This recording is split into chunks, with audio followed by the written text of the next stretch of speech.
राधा राधा तो India's excess sugar production is guzzling ground water. तो normally 100 kg sugar बनाने के लिए क्या है, 1 ton sugar is produce from 1 ton of sugar cane. So 1 ton sugar cane से 100 kg शुगर बनेगी, जो कि 2 लाख लीटर जो है ग्राउंड वाटर यूज़ करता है। ठीक है, मतलब इतना ज़्यादा जो है पानी पीता ही है। तो एक्सपोर्ट मतलब अगर हम शुगर एक्सपोर्ट करें मतलब पानी एक्सपोर्ट करें, तो वर्चुअल वाटर ट्रेड ये क्या होता है, तो इस water involve in production trade of food और non food commodities and service, दोनों ही फूड गुड्स एंड सर्विस दोनों में होगा, नॉन फूड एंड फूड दोनों होगा। ठीक है, तो वर्चुअल वाटर मतलब invisible water which has been consumed in entire life cycle of production और सर्विस में। ठीक है, ग्लोबली जो है लार्जेस्ट वाटर एक्सपोर्टर यूएस है, फिर वाटर एक्सपोर्टर सबसे ज़्यादा यूएस है, फिर चाइना, फिर ऑस्ट्रेलिया, फिर चौथे नंबर पे इंडिया है। ठीक है, देन है फॉल्कन मार्क जो इंडिकेटर और वाटर स्ट्रेस इंडिकेटर, ये इंडिकेटर होता है जो कि it relate to the total fresh water resources with the population, मतलब पॉपुलेशन के पास में कितना फ्रेश वाटर है, टोटल पॉपुलेशन के पास में कितना टोटल फ्रेश वाटर रिसोर्सेज है। तो ये इंडिकेट करता है pressure that population puts on the water resource including the needs for natural ecosystem. ठीक है, तो in a country if the amount of the renewable water per person is basically अगर below 1700 meter cube है तो country is basically water stress है। ठीक है, अब बिलो 1000 है तो वाटर स्कैसिटी हो रही है, और अगर बिलो 500 तो इसमें एब्सोल्यूट वाटर स्कैसिटी है। ठीक है, तो इंडिया में क्या है 2022 में कितना 1486। ठीक है, per capita availability of water of decreasing over year, कम होते जा रहा है वो। राधे राधे। तो इंडिपेंडेंस के टाइम पे हमारी कितनी वो होती थी लोकसभा की सीटिंग 120 होती थी, अब 60 पे आ गई हैं। तो इस तरीके से डायग्राम बना के बताना पड़ेगा।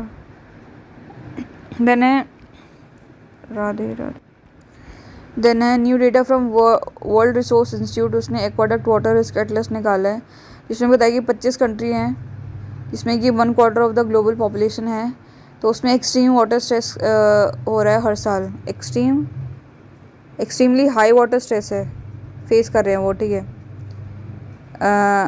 Regularly using up utmost their entire जो अवेलेबल वाटर सप्लाई। ठीक है, and at least 50% of water population around 4 billion people live in under highly water stress condition for at least 1 month of the year. अच्छा, कम से कम 50% जो वर्ल्ड पॉपुलेशन है that is around 4 billion, मतलब 4 बिलियन लोग हैं कम से कम, वो साल में एक बार तो वाटर स्ट्रेस कंडीशन फेस करते ही करते हैं।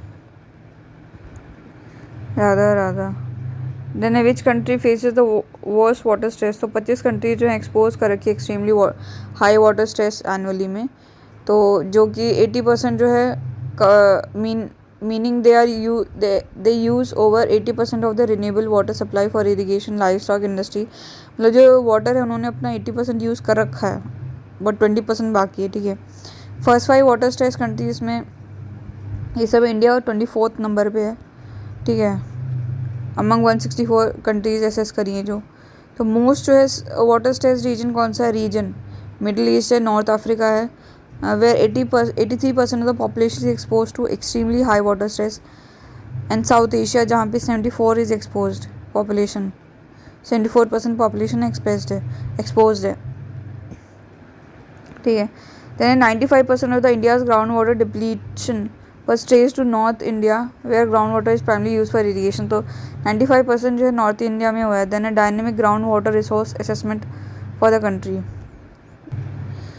तो ये किसने निकाला, ये सेंट्रल ग्राउंड वाटर बोर्ड ने निकाला। तो इसमें जो हमने जो टोटल असेसमेंट मतलब जो कंट्री है उसको 7089 असेसमेंट यूनिट में डिवाइड कर रखा है, जिसमें से कि 1006 जो हैं उनको ओवर एक्सप्लॉइट मान के चल रहे हैं। ठीक है। तो as per 2022 assessment report the total annual as per 2022 जो assessment report the total annual ground water recharge for the entire country is 437.60 billion cubic meter, and annual groundwater extraction for the entire country is 239 billion cubic meter। ठीक है, तो इसमें divide कर रखा है। Safe में कितने आते हैं इसमें आएंगे सेफ में 4000 समथिंग के आसपास है। तो ये कितना 67% है एरिया जो भी है। तो इसमें कौन कौन सा जो कि 70% से लेस जो है ग्राउंड वाटर एक्सट्रैक्ट करा है, यूज़ कम करा है। देन सेमी क्रिटिकल में आएंगे 12% आएगा, इसमें 70 से 90% जो यूज़ कर रखा है। क्रिटिकल में आएंगे 90 से 100 का कर रखा है, इसमें 4% आएगा। ओवर एक्सप्लॉयटेड है, इसमें 100% से भी ज़्यादा जो यूज़ कर रखा है। ये है 1006 यूनिट्स हैं, नंबर हैं, असेसमेंट यूनिट हैं ये। राधा। देन अटल भूजल योजना, तो collaborates with the state in implementing Atal Bhujal Yojana in water stressed area में, जहाँ पे भी हैं वाटर स्ट्रेस्ड एरिया में वहाँ पे। तो एक community lead sustainable ground water management है, मतलब कम्युनिटी पार्टिसिपेट करेगी और ये बेसिकली कम्युनिटी पार्टिसिपेट करेंगी और ग्राउंड वाटर को। तो अटल भूजल योजना को कौन कर रहा है? ये सेंट्रल ग्राउंड वाटर बोर्ड ये इम्प्लीमेंट कर रहा है। ये दोनों मिलके मिनिस्ट्री ऑफ जल शक्ति के अंदर आएगा, सेंट्रल ग्राउंड वाटर बोर्ड। तो एक कम्युनिटी लेड जो है सस्टेनेबल ग्राउंड वाटर मैनेजमेंट कर रहे हैं, ठीक है। तो ऑब्जेक्टिव है कि जो ग्राउंड वाटर है उसको रिसोर्स है उसको अच्छे से मैनेज करना इन selected water stress area in identified state में। कुछ स्टेट्स में ये लॉन्च करा है, जैसे गुजरात हो गया, हरियाणा हो गया, कर्नाटक हो जाएगा, मध्य प्रदेश हो जाएगा, महाराष्ट्र, राजस्थान एंड उत्तर प्रदेश। तो ये 7 स्टेट्स हैं यहाँ पे इसको लॉन्च करा है, ठीक है। देखो राजस्थान गुजरात तो हो ही गया अपना, फिर मध्य हरियाणा उसके बगल में हो जाएगा, वो भी पड़ जाएगा। देन कर्नाटका नीचे पड़ जाता है क्योंकि कुछ उसका एरिया है ना, महाराष्ट्र कर्नाटका वो पड़ेगा क्योंकि वो वाटर स्ट्रेस में आ जाएगा ना, वो जो लीवर्ड साइड पड़ेगा वेस्टर्न घाट के। देन मध्य प्रदेश भी आ जाएगा क्योंकि राजस्थान के जस्ट बगल में बीहड़ है वो पूरा। देन उत्तर प्रदेश का भी कुछ पार्ट आ जाता है इसमें, ठीक है। Then national aquifer mapping and management programme is being implemented by. तो इसमें क्या है, national aquifer mapping and management programme, तो ये कौन इम्प्लीमेंट कर रहा है? ये भी सेंट्रल ग्राउंड वाटर बोर्ड ही कर रहा है। अटल भूजल भी यही करेगा, ये भी नेशनल एक्विफायर मैपिंग भी यही करेगा, ठीक है। तो इसमें क्या है, मैप करना है जितने भी एक्विफायर्स है कि भाई कितना पानी है, कितना नीचे चला गया, उसको कैरेक्टराइज करना है कि इसका क्या कैरेक्टर है, कितना पानी देना। एक्विफायर मैनेजमेंट प्लान बनाना है, ठीक है, कि इसको भाई रिचार्ज करने के लिए कितना प्लान बनाएंगे। देना facility sustainable management of water resource, तो अच्छे से मैनेज करने के लिए करना है ये। राधे। तो सेंट्रल ग्राउंड वाटर बोर्ड और अथॉरिटी देखते हैं इसमें क्या डिफरेंस है। तो बोर्ड जो है वो प्लान बनाता है, देखता है, मॉनिटर करता है, और अथॉरिटी जो उसको इम्प्लीमेंट करती है, पनिश करती है अगर कोई क्या बोलते हैं ब्रेक कर रहा है। तो सेंट्रल ग्राउंड वाटर अथॉरिटी तो ये बनाई गवर्नमेंट ने 1997 में under section 3 of environment protection act 1996 इसके अंदर बनाई है, ठीक है। इसका ऑब्जेक्टिव है regulate and control development and management of ground water with jurisdiction in whole of the country, ठीक है। तो central ground water authority and the state ये जो है नो ऑब्जेक्शन सर्टिफिकेट दोनों मिलके इशू करते हैं for extraction of ground water as per their jurisdiction and guideline. तो अगर वो ग्राउंड वाटर एक्सट्रैक्ट करें तो इनसे एनओसी लेना पड़ता है, अदरवाइज़ नहीं कर सकते। राधा। देन है शुगर केन जो है बेसिकली शुगर केन जो है उसका डाइवर्जन हो रहा है, शुगर कम बना रहे हैं, एथेनॉल ज़्यादा बना रहे हैं, ठीक है, कहीं देखा गया है। तो ये जो बायो एथेनॉल बना है जो कि शुगर से कन्वर्ट होके जो शुगर केन से बना है, तो वो फर्स्ट जनरेशन में आएगा क्योंकि फूड मटेरियल से बनाया है। सेकंड में आ जाएगा वेस्ट, थर्ड में आ जाएगा एल्गी, ये सब फोर्थ में आ जाएगा जीएमओ जो होते हैं उनमें, ठीक है। तो 2021-22 में जो इंडिया ने जो है ब्राज़ील को सरपास कर दिया, तो become the largest sugar producer in the world producing 359 lakh tons on all time high. India is the world largest consumer of sugar, मतलब प्रोड्यूसर भी है, कंज्यूमर भी है। तो शुगर प्रोडक्शन वाइज जो है रैंकिंग इंडिया सबसे ज़्यादा प्रोड्यूस करता है। तो इंडिया जो है वर्ल्ड लार्जेस्ट कंज्यूमर भी है शुगर का, प्रोड्यूसर भी है, ठीक है। 21-22 में इसने ब्राज़ील को पीछे कर दिया। तो अभी टॉप पे है, फर्स्ट पे है इंडिया, फिर है ब्राज़ील है, फिर थाईलैंड है, फिर चाइना है, देन पाकिस्तान। स्टेट वाइज देखेंगे जो शुगर प्रोड्यूसिंग स्टेट कौन से सबसे ज़्यादा, महाराष्ट्र बनाता है, देन उसके बाद में उत्तर प्रदेश। तो महाराष्ट्र बनाता है करंटली 105 लाख टन बनाएगा, उत्तर प्रदेश जो है 101 लाख टन बनाएगा, मतलब 4 का जो है डिफरेंस है। कर्नाटका 55, गुजरात 15, तमिलनाडु 10, हरियाणा 7, पंजाब 6, बिहार 3, बिहार 6, ठीक है। तो from India sugar mill association से ये डेटा है। तो रीज़न क्या है कि शुगर केन इतना क्यों ज़्यादा प्रोड्यूस करें, तो ये sugar cane is one of the most profitable cash crop है, उस पर सबसे ज़्यादा पैसा मिलेगा, ठीक है। तो दिस हैज़ लेड टू जो chronic over exploitation of sugar, over cultivation of sugar cane reflected in the country sugar surplus and high sugar export, मतलब बहुत ज़्यादा शुगर बनाए तो प्रोडक्शन भी ज़्यादा होगा और एक्सपोर्ट भी ज़्यादा होगा। दूसरा रीज़न है कि जो सेंट्रल गवर्नमेंट बहुत ही ज़्यादा फेयर एंड लिमिटेड प्राइस देती है, ठीक है, जिसमें कि मिनिमम प्राइस है शुगर मिल को देना पड़ेगा फार्मर्स को, ठीक है, तो उनको प्रॉफिट अच्छा मिले। देन स्टेट जो है उसके अलावा भी एफआरपी के अलावा सब्सिडीज़ देती है, इंसेंटिव देती है शुगर केन कल्टिवेटर को, ठीक है। देन है बेसिकली क्या है, diversion of ethanol blending program and reduction of GST on ethanol from 18 से 5 पे कर दिए 2021 में। तो जब अगर आप इथेनॉल बनाओगे ना तो उसमें जो है जीएसटी पहले 18% देना पड़ता था, 5% देना पड़ेगा। देन है टॉप शुगर प्रोड्यूसर कौन होंगे, तो देन है sugar production expected to see a slight dip amid the rising ethanol demand. तो बेसिकली शुगर प्रोड्यूस तो हो रहा है पर उसको डाइवर्ट करें इथेनॉल के, तो जो लोगों के पास में कम पहुंच रहा है। तो basically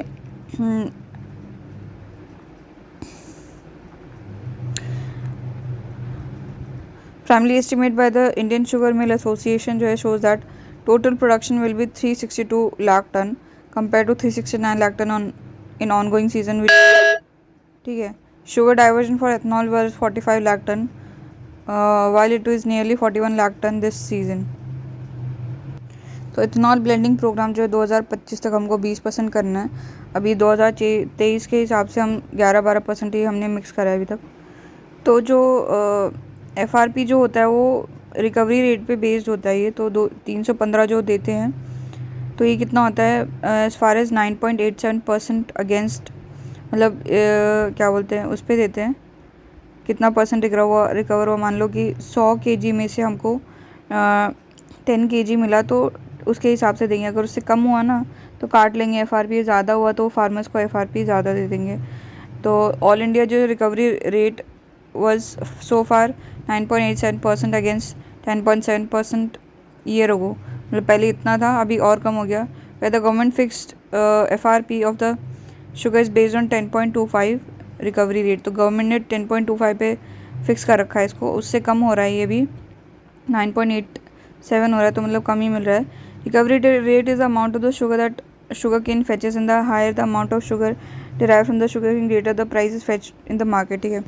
sugar recovery rate is the amount of the extra sugar extracted from the sugar cane. हाँ, तो कंडीशन क्या होगा ग्रोथ के लिए शुगर के लिए, क्लाइमेट, तो बेसिकली ट्रॉपिकल क्लाइमेट होता है, प्रीडोमिनेंटली ट्रॉपिकल क्रॉप, ठीक है। तो इसमें हॉट टेम्परेचर चाहिए तो moderate to heavy rainfall, hot temperature मतलब 21 से 27 डिग्री सेल्सियस, देन रेनफॉल जो 75 से 150 सेंटीमीटर, ठीक है। देन इसमें 10 से 18 मंथ चाहिए मेच्योर करने के लिए depending upon the geographical condition. तो टू हैवी रेनफॉल जो है उससे क्या होगा कि शुगर कंटेंट कम हो जाता है and deficiency in the rainfall produce fibrous crop, तो ज़्यादा होगी तो शुगर कंटेंट कम हो जाएगा और कम होगी तो जो है फाइबर ज़्यादा हो जाएगा। फ्रॉस्ट जो डेट्रीमेंटल होता है इसको, ठीक है। देन है sustainable sugar cane initiative, then sustainable sugar initiative, तो क्या बोलते हैं कि शुगर केन अच्छा हो इसके लिए इनिशिएटिव लेके आए हैं, ठीक है।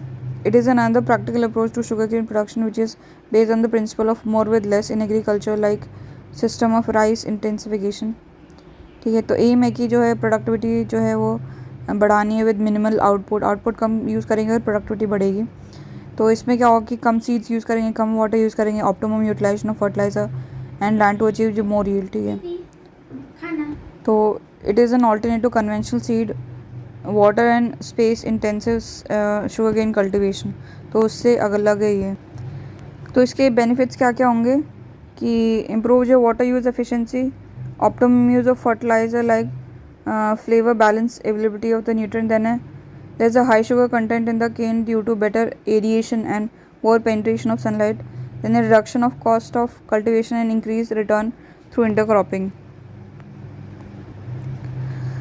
देन है शुगर केन रिसर्च इंस्टीट्यूट, ये कोयम्बटूर में है, तो उसको शुगर केन ब्रीडिंग इंस्टीट्यूट भी बोलते हैं। तो it is a central research institute in Coimbatore centre का ये, ठीक है। तो इसको 1912 में इस्टेब्लिश करा था।